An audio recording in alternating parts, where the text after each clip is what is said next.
Então, na verdade, a estratégia é um caminho, para tomar emprestado uma das definições que o senhor trouxe agora há pouco, no início da nossa conversa, mas um percurso que, como já ouvi de vários especialistas nessa área, não é um trilho de trem, mas uma trilha que vai seguir, subir, descer, enfim, é sujeito a uma série de outras interferências.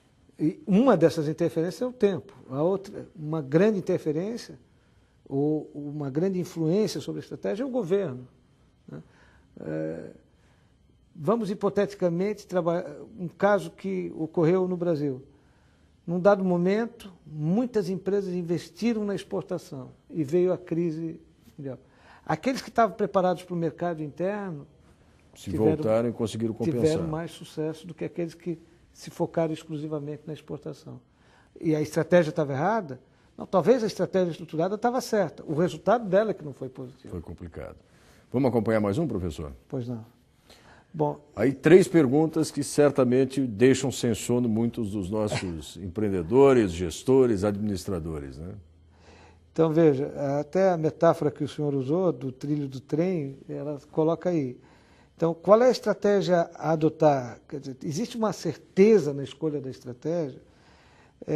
O que eu tenho que levar em consideração na hora de decidir? Do ponto de vista, se a gente utilizar a metáfora do trilho, o trilho, ele revela uma estratégia também. Existem empresas que seguem outras empresas. Quer dizer, conforme a empresa vai, a minha estratégia é seguir a tendência daquelas empresas. Mesmo no mercado hoje, nós podemos dizer assim, se eu pensasse, ou pedisse para você pensar uma empresa, uma marca empreendedora, uma marca de alta tecnologia empreendedora, vamos dizer assim, na área de imagem e som, quem que você pensaria? Bom, alguns diriam assim, a Sony, ou a Apple, ou Google, enfim. Se nós observarmos essas empresas, pegar o caso da Sony, a Sony, ela desenvolve um padrão elevadíssimo de tecnologia e tem uma estratégia de atuação no mercado muito clara, ela é muito inovadora. Se eu pegar a Apple talvez seja muito mais inovadora do que a Sony e trabalhe no mercado de uma forma prospectora muito forte. Aliás, a estratégia prospectiva é um tipo de estratégia. Se nós pegarmos na linha da Sony, nós vamos observar que existem outras empresas que esperam haver o sucesso das empresas de ponta para depois lançar seus produtos, para tentar pegar um nicho daquele mercado, uma sobra daquele mercado. Então, a estratégia seguidora, a estratégia imitativa, também é um tipo de estratégia. Agora, existe uma bula, uma fórmula de sucesso? Não, é muito complicado. Essa receita não existe. Agora, como que eu posso adotar essa estratégia? Uma das grandes recomendações, ela vem até no slide seguinte, que é do Porter. O Porter faz uma colocação bem interessante. Ele diz o seguinte, que não importa o tipo de empresa, se ela é grande, pequena, se ela é nacional, transnacional, internacional, multinacional, local, regional, se ela atua no mercado segmentado ou não. Na realidade, independentemente do tipo de empresa, sempre, uma empresa, quando busca uma estratégia, ela tem por foco um desempenho que ela deseja alcançar. Então, esse desempenho que a empresa deseja alcançar, ele pode ser o lucro, ele pode ser um aumento de participação no mercado, ele pode ser um aumento da base de clientes, ele pode ser um aumento da rede de relacionamento. Enfim, há sempre um desempenho que se deseja alcançar. Este desempenho que deseja alcançar é usado como referencial para a estratégia ser seguida. Então, se nós voltarmos naquele slide anterior, das perguntas feitas, nós vamos observar o seguinte, que o trilho do trem é uma estratégia.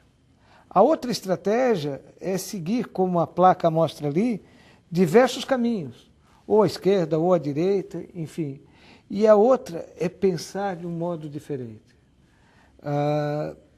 Tem um caso muito interessante de estratégia na área de comunicação que ocorreu há muitos anos atrás em São Paulo. Havia uma disputa ocorrendo em São Paulo para o governo de São Paulo. Nesse governo, os dois candidatos que então disputavam eram Franco Montoro, que havia sido governador de São Paulo, de um lado, e do outro lado havia Orestes Quercia, um prefeito de uma cidade, aspas, do interior de São Paulo, que tentava pela primeira vez ser prefeito de São Paulo. Nessa época, uma empresa de bebidas, a Seagrams, estava divulgando um produto no mercado que era o Drury's.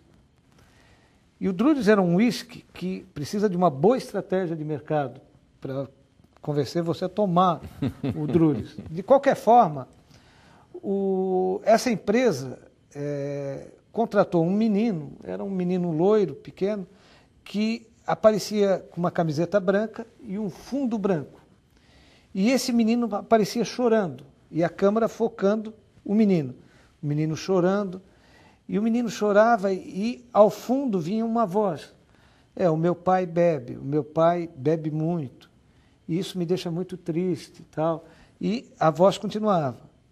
Mas agora, meu pai reavaliou seus procedimentos, ele já não bebe tanto, e hoje ele só bebe, e à medida que ia mudando o tom do que se expressava, a expressão do menino ia mudando, ele deixava de chorar e começava a sorrir. E até que no final ele diz assim, agora meu pai bebe muito comedidamente, porque ele fez uma opção, ele bebe Drury's. Essa propaganda ela poderia ter duas alternativas, quer dizer, reforçar a marca Drury's, ou então, ele bebe pouco porque Drury's é muito ruim, então aí ele passou a beber menos. Mas de fato não, esse menino acabou sendo alçado a uma projeção nacional. Ele apareceu em diversas propagandas, e ele era, naquela época, o queridinho do Brasil, digamos assim. Esse menino hoje deve estar com perto dos 40 anos. 40 anos. Bem, o Franco Montoro, a equipe do Franco Montoro, pega esse menino e coloca na propaganda. E aí ele aparece fazendo o seguinte, ei, você está lembrado de mim? Eu sou aquele menino da propaganda, todo mundo conhecia. Olha, o meu pai vai votar no Franco Montoro. Peça para o seu pai também votar no Franco Montoro. E aquilo era bombardeado. Resultado, o Franco Montoro tinha em torno de 56%, 60% das intenções de voto em São Paulo. O Orestes Quercia tinha menos de 3% das intenções. E faltava ainda uns 3 ou 4 meses para a eleição. E aquilo, Franco Montoro disparado e tal. Um belo dia, a equipe de propaganda do Orestes Quercia revê exatamente a estratégia de campanha e, estrategicamente, eles resolvem usar a mesma coisa que o inimigo, digamos assim, estava usando. Só que eles fizeram o contraponto. A estratégia, muitas vezes, está nesse contraponto. Eles contrataram uma menina loira, muito parecida com aquele menino, e aí a menina aparecia na televisão e dizia assim, ei, você não me conhece. Eu sou irmã daquele menino. Olha, o papai vai votar no outro candidato, mas a mamãe, a titia, a vovó e todos os nossos vizinhos vão votar no Orestes Quercia. Peça para eles também votarem no Orestes Quercia. Deixe o papai votar no outro candidato. E, por incrível que pareça, reverteu. Quem ganhou a eleição foi o Orestes Quercia. Então, a estratégia, na verdade, foi aplicar o mesmo remédio em outra dose. Ou de forma que a diferença entre o remédio e o veneno, Exatamente. às vezes, está na dose que se aplica. Exatamente. E na área de comunicação é muito intensa essa briga de estratégia. Eu peguei exatamente esse exemplo por causa da sua área. É verdade, a gente observa, e sobretudo em períodos como esse, né, de eleições, ou nas estratégias de mercado para convencimento. A gente acompanha assim, e até com base no que o senhor colocou agora numa estratégia do trem, né? Eu acompanhei como consumidor de uma série de produtos, uma série de estratégias de comunicação e publicidade que se referem a, por exemplo, embalagens retrô de determinados produtos. Me lembro que uma certa época houve o kit da cerveja em lata, que recuperava os rótulos mais antigos, mais recentemente foi o leite condensado. Então, quer dizer, isso demonstra que, de fato, as empresas seguem um pouco o resultado do que as outras estão fazendo, por exemplo, como estratégia de comunicação e divulgação. Também há uma questão de tendência que também se estuda dentro desse contexto de estratégia, né? Vamos dar mais uma olhadinha para frente ali nos slides do professor Mário? O que temos no próximo? Bem, aí Sun Tzu que eu trouxe o Sun Tzu que, antes de se viajar pelo mundo da estratégia, ou discutir, esse é o grande referencial da estratégia. Ele é anterior, por exemplo, a von Clausewitz, que é citado muito nos estudos de estratégia, que foi um general prussiano que trabalhou a estratégia militar. Mas uma coisa interessante em Sun Tzu é, digamos assim, década de 70, quando há uma exploração a uns túmulos de imperadores chineses, alguns arqueólogos identificam, arqueólogos ingleses, haviam identificado o papiros de um general chinês chamado Sun Tzu. Esses papiros eram orientações para montar um exército. Qual seria a estratégia de um exército vencedor? Esse trabalho que foi desenvolvido por Sun Tzu, ele data aproximadamente 400 a.C.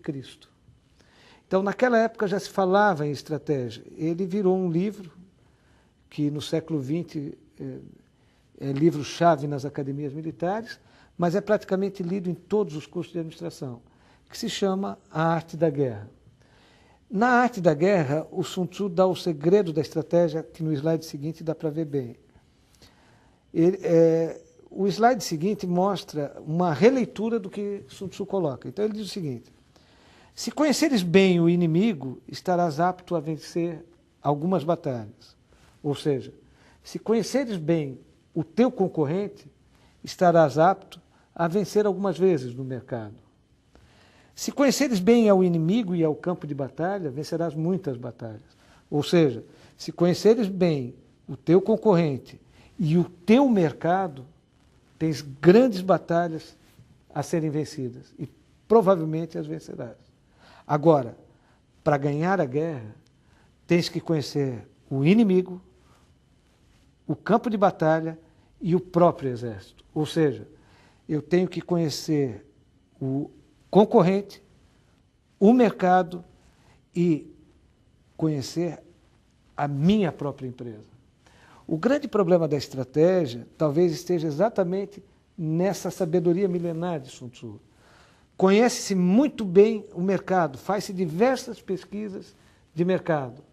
Muitas vezes conhece-se bem o concorrente, mas não se conhece a si mesmo, não se conhece a realidade da sua empresa, a capacidade que a sua empresa tem de atuar naquele mercado. E aí a estratégia não dá certo. Ou você dimensiona uma determinada estratégia sem levar em conta as limitações do teu exército, do teu negócio.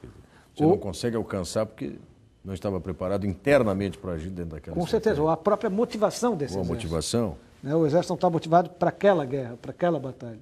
E aí eu venço, ou simplesmente participo. Existe essa conotação da estratégia é muito forte. E isso tem a ver com o foco que eu quero dar na estratégia. Vamos seguir mais um pouquinho para a gente dar mais uma conferida em algumas dos conceitos, enfim. Bom, então... Aí tem essa, vamos dizer assim, esse marco agora, né? A partir daí, estratégia e desempenho organizacional. Onde é que elas se relacionam? Pois é, eu antecipei no slide a máxima de Michael Porter, né? Sim. De que, independentemente da estratégia que uma empresa monte, essa estratégia sempre está voltada para o desempenho. Então, o desempenho é o foco. O slide seguinte deixa um pouco mais clara essa situação. Então, veja bem, o desempenho organizacional acaba sempre sendo a grande meta. E aí as empresas adotam alguns parâmetros ou indicadores para aferir esse desempenho. E para, com esses parâmetros, dimensionar melhor a estratégia. Então, quais são esses parâmetros? Por exemplo, os 4 E's em cima, que são eficiência, eficácia, efetividade e encantamento, que conceitualmente têm sentidos diferentes, eles revelam parâmetros estratégicos de uma organização, mas, sobretudo, parâmetros de avaliação do desempenho dessa organização. Então, por exemplo, você tem um grupo de trabalho e você diz, olha, esse meu grupo é muito eficiente. Quando eu falo que um determinado grupo é eficiente, eu posso estar trabalhando a noção de que esse grupo ele faz bem feito o que tem que ser feito. Agora, a pergunta seguinte é, ele alcança o resultado que seria eficácia? Então, muitas vezes, na minha estratégia, eu estou fazendo uma análise do grupo sob a ótica da produtividade desse grupo. Mas até que ponto essa produtividade se traduz em resultado? A outra questão, os outros dois eixos, que são o encantamento e a efetividade, também tem conceitos diferentes. A efetividade ela tem a ver com uma noção de responsiveness, quer dizer, é o que transcende a responsabilidade da empresa, além do próprio cliente. Na realidade, a ideia de responsiveness é o seguinte, vamos pegar uma empresa, por exemplo, que seja dita de qualidade total, porque o japonês ele coloca bem essa noção do responsiveness. A ideia da qualidade total, ela às vezes é meio complexa. Tem uma qualidade parcial, por acaso, mas não, a ideia da qualidade total ela tem o seguinte sentido. Para os japoneses, uma empresa ela pode ter qualidade, o produto dessa empresa pode ter qualidade.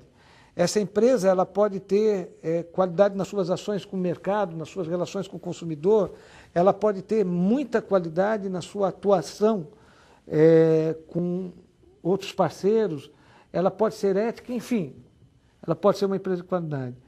Mas a qualidade total, ela só terá na perspectiva japonesa se todos aqueles que dependem e aqueles que não dependem da empresa, mas por ela são afetados, estão satisfeitos com aquela empresa. Então, por exemplo, uma empresa que fornece energia elétrica, ela pode fornecer uma energia elétrica de excelente qualidade, mas supondo que ela seja uma termoelétrica, ela usa a queima do carvão, e a queima desse carvão ela está causando doença pulmonar em alguns moradores cujas casas não têm energia elétrica. Eles não são clientes da empresa. Mas o ato desta empresa não ter a consciência e a responsabilidade para com aqueles que indiretamente dependem dela para viver, não porque trabalham para ela ou porque fornecem para ela, mas porque usam o mesmo ar que ela usa, ela não teria qualidade total. Então, do ponto de vista de estratégia, não basta mais a qualidade. A qualidade não é suficiente. Eu teria que buscar essa qualidade total. E a efetividade está associada a isso. Qual é a minha empresa, do ponto de vista de desempenho? Ela é eficiente, ela faz tudo o que tem que fazer bem feito. Ela alcança resultado, ela é eficaz. Agora, essa eficácia, essa eficiência se traduzem numa responsabilidade que ela tem para com aqueles que direta e indiretamente dependem da empresa. Aí ela tem efetividade. Teria efetividade. E o último ponto seria, o último esse seria o encantamento, que é um conceito de um inglês chamado Westley, que diz o seguinte, em mercados muito concorridos e em mercados pouco procurados, não é suficiente ser ou ter qualidade. Muito menos é suficiente satisfazer o cliente. Satisfazer o cliente está no âmbito, muitas vezes, da eficácia, ou até mesmo da eficiência. Mais do que satisfazer o cliente, é preciso surpreender o cliente. E aí é que entra o encantamento. Por exemplo, vamos pegar o caso aqui de Florianópolis, já que nós estamos falando dentro da área de administração, nós temos, na Grande Florianópolis, em torno de 14 cursos de administração, ou seja, instituições com bandeiras diferentes, ministrando o curso de administração. Todos os cursos são, guardadas algumas variações muito pontuais, são iguais, porque existe uma legislação que os regula. Não podem ser diferentes, muito diferentes uns dos outros. O que torna um curso mais atrativo às pessoas do que o outro dentro de um dado mercado? Essa é uma questão que teria que ser feita.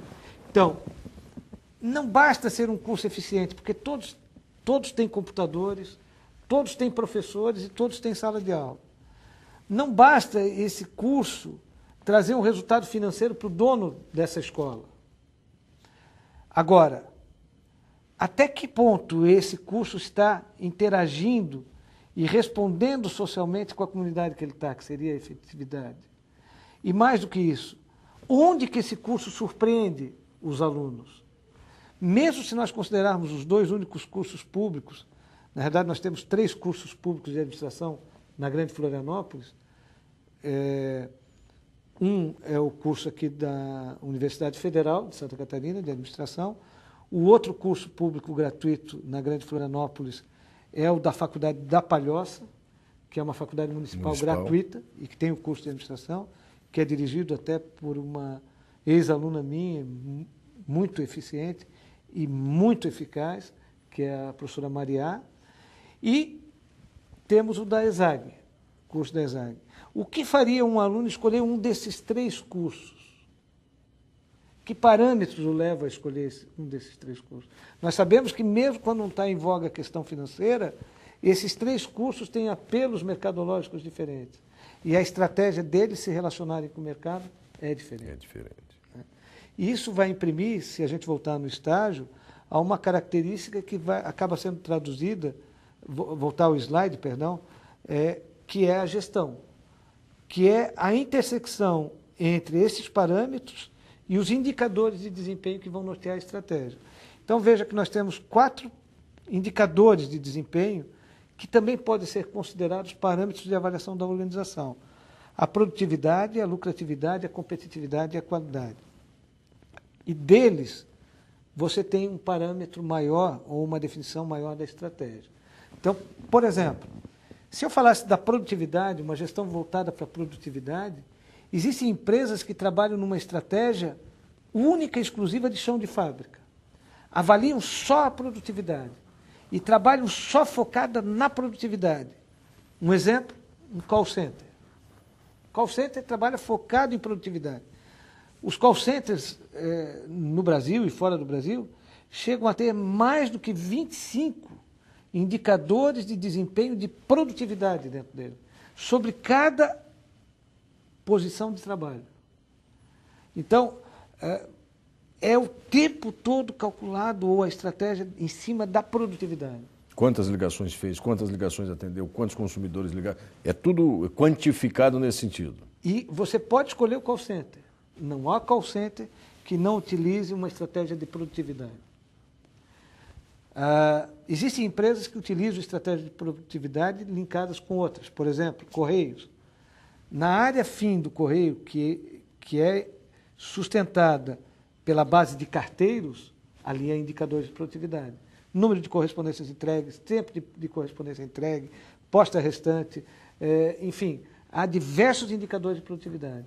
Então, a estratégia da produtividade é um tipo de estratégia usada, ou que pode ser definida. Não deve ser a única, mas é uma. A lucratividade é um outro indicador estratégico, que seria o segundo ponto, cuja gestão é focada na lucratividade.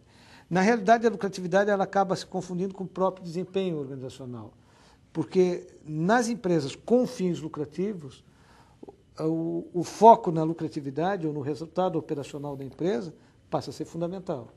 E há empresas cuja estratégia é única e exclusiva em cima da lucratividade. Então, um exemplo disso são empresas que trabalham com EBITDA, com IVA, acompanhado o tempo todo. Medem e mensuram diariamente os resultados operacionais da empresa, sobretudo os resultados financeiros dela. A competitividade ela está associada a uma estratégia de posicionamento. Há empresas que trabalham com competitividade. Então, aí tem uma coisa interessante com relação à competitividade. Se eu perguntasse, por exemplo, qual é a empresa mais competitiva? Vamos pegar um setor, relógio. Swatch ou Rolex? Veja, não é uma pergunta fácil de responder. Não. Né? Por quê? Porque eu trabalho em segmentos diferentes. Embora eu esteja comparando o relógio, eles têm um diferencial entre eles. tem um livro muito interessante, que vale a pena conhecer, que se chama Vendendo Sonhos. O livro Vendendo Sonhos, ele foi escrito por Longuinotti Buitoni, que foi presidente da Ferrari nos Estados Unidos. E o Longuinotti Buitoni coloca essa questão da competitividade como estratégia de uma forma muito perspicaz. O que ele diz? Ele diz que quando ele chegou nos Estados Unidos, a Ferrari, que era vendida nos Estados Unidos, ela era muito comparada, ela tinha um mercado muito pequeno, ela era pouco competitiva no mercado americano. E ela era comparada com dois carros, essencialmente. Com o Camaro, que era um carro da Ford, e com o Mustang, que também era da Ford. E havia sempre uma comparação entre a Ferrari e o Mustang, Ferrari e Mustang e tal. E ele percebeu que a estratégia que a empresa estava usando nos Estados Unidos estava equivocada. Por quê? Porque eles estavam vendendo nos Estados Unidos um produto. E ele entendeu que a Ferrari não era um produto. A Ferrari era mais do que um produto, era um sonho. E para ela se tornar competitiva, ela tinha que deixar de ser vendida como um carro e passar a ser vendida como um sonho. Quem compra uma Ferrari não compra um carro. Né? E a partir deste momento, a Ferrari passou a ser muito mais competitiva do que os demais carros no mercado, mas trabalhando numa faixa diferente desses carros. Então, um dos segredos da estratégia está exatamente aí. E até que ponto eu estou vendendo um produto igual a todo mundo vende, ou até que ponto eu estou vendendo um sonho, eu estou vendendo um desejo. Sempre que se coloca no mercado um desejo, ele sai muito mais rapidamente do que um produto. Muito bem. Temos mais algum slide ainda para a gente encaminhar? Nós temos o último item, que é a último item, que é a qualidade. Estratégia, né? Há muitas empresas que trabalham a estratégia da qualidade focada na certificação ISO. Eu vou fazer a certificação ISO e essa é a minha estratégia. Existe um estudo da Fiesp, também em São Paulo, muito interessante, em que muitas empresas que buscam a certificação ISO e estabelecem programas de qualidade acabam utilizando uma estratégia de focar exclusivamente aquele resultado e acabam esquecendo do seu fim ou do seu foco e perdendo o mercado. Então, tanto produtividade, quanto lucratividade, quanto a competitividade ou mesmo a qualidade, deveriam ser de formas interdependentes ou de forma interdependente o foco principal da estratégia. Mas não é isso que ocorre sempre nas organizações.